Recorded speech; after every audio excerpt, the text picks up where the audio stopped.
Hi friends, welcome to Usha fun foods. ನಾನಿವತ್ತು ಬಾಳೆಹಣ್ಣಿಂದ dry fruits ಮಾಡೋದನ್ನು ತೋರಿಸ್ತಾ ಇದ್ದೀನಿ. ಇದಕ್ಕೆ ಸುಕ್ಕೇಳಿ ಅಂತ ಕರಿತೀವಿ. ಜಾಸ್ತಿ ಹಣ್ಣಾಗಿರೋ ಬಾಳೆಹಣ್ಣನ್ನು ಈ ಥರ ಸಿಪ್ಪೆ ಇಟ್ಕೊಂಡು ಇದನ್ನು ಸಣ್ಣಗೆ ಹೆಚ್ಚಿಟ್ಕೋಬೇಕು. ಈಗ ನಾನು ಒಂದು ಕೊನೆ ಪೂರ ಹಣ್ಣಾಗಿತ್ತು, ಅದನ್ನು ಚೆನ್ನಾಗಿ ಈ ಥರ ಹೆಚ್ಚಿಟ್ಕೊಂಡಿದ್ದೀನಿ.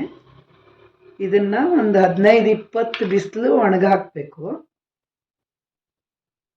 ಈ ಥರ ಹೆಚ್ಚಿ ಬಿಸಿಲಲ್ಲಿ ಒಣಗಿಸಿಟ್ಕೊಂಡ್ರೆ ತಿನ್ನಕ್ಕೂ ಚೆನ್ನಾಗಾಗತ್ತೆ. ಊಟ ಆದಮೇಲೆ ಬಾಳೆಹಣ್ಣು ತಿಂತೀವಲ್ಲ, ಹಂಗಾಗತ್ತೆ. ಇದು ಒಳ್ಳೆ ಟೇಸ್ಟ್ ಇರುತ್ತೆ ಫ್ರೆಂಡ್ಸ್. ಇದನ್ನು ಒಂದು ದುಪ್ಪಟ್ಟಾದ ಮೇಲೆ ಹಾಕಿ ಒಣಗಿಸ್ತೀನಿ. ಇದನ್ನು ಈ ಥರ ಹೆಚ್ಚಿದ್ದನ್ನು ಒಂದು ಪೇಪರ್ ಮೇಲೋ ಅಥವಾ ಪ್ಲಾಸ್ಟಿಕ್ ಮೇಲೋ ಬಟ್ಟೆ ಮೇಲೋ ಹಾಕಿ ಒಣಗಾಕಬೇಕು.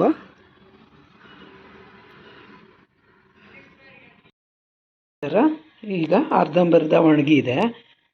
ಬಟ್ಟೆಯಿಂದ ತೆಗೆದು ಪ್ಲೇಟಲ್ಲಿ ಹಾಕಿದ್ದೀನಿ. ಈಗ ಪ್ಲಾಸ್ಟಿಕ್ ಕವರಿಂದ ತೆಗೆದು ಪ್ಲೇಟಿಗೆ ಹಾಕ್ಕೊಂಡು ಈ ಪ್ಲೇಟಿನ ಹೀಟು ಬರುತ್ತಲ್ಲ, ಆವಾಗ ಚೆನ್ನಾಗಿ ಒಣಗುತ್ತೆ. ಬಿಡಿ ಬಿಡಿ ಆಗ್ತಾ ಇದೆ. ಈಗ ತುಂಬ ಹಣ್ಣಾಗಿರೋ ಬಾಳೆಹಣ್ಣು ಸಿಕ್ಕಿದರೆ ಈ ಥರ ಮಾಡ್ಕೊಳ್ಳಿ ಫ್ರೆಂಡ್ಸ್. ನೋಡಿದ್ರಲ್ಲ ಫ್ರೆಂಡ್ಸ್, ಒಂದು 5-6 ಬಿಸಿಲು ಒಣಗಿಸಿದ ಕೂಡಲೇ ಹಿಂಗಾಗಿದೆ. ಕಣ ಕಣ ಅಂತ ಇದೆಲ್ಲ ಈ ಥರ ಆಗಬೇಕು. ಇದನ್ನು ಸ್ಟೋರ್ ಮಾಡಿ ಇಟ್ಕೊಂಡ್ರೆ ವರ್ಷಾನುಗಟ್ಟಲೆ ಇಡ್ಬೋದು. ಮಧ್ಯೆ ಮಧ್ಯೆ ಒಂದೊಂದು ಸರಿ ಬಿಸಿಲಲ್ಲಿ ಹಾಕಬೇಕು. ತುಂಬ ಚೆನ್ನಾಗಾಗುತ್ತೆ. ಇದು ಊಟ ಆದಮೇಲೆ ಒಂದೊಂದು ಚೂರು ತಿಂತಾಯಿದ್ರೆ ಚೆನ್ನಾಗಿರುತ್ತೆ.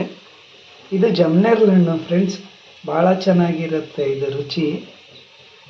ಯಾರೆಲ್ಲ ನನ್ನ ಚಾನಲ್ಗೆ ಸಬ್ಸ್ಕ್ರೈಬ್ ಮಾಡಿಲ್ವೋ ಸಬ್ಸ್ಕ್ರೈಬ್ ಮಾಡಿ, ಲೈಕ್ ಮಾಡಿ, ಶೇರ್ ಮಾಡಿ. Thank you for watching. Bye bye.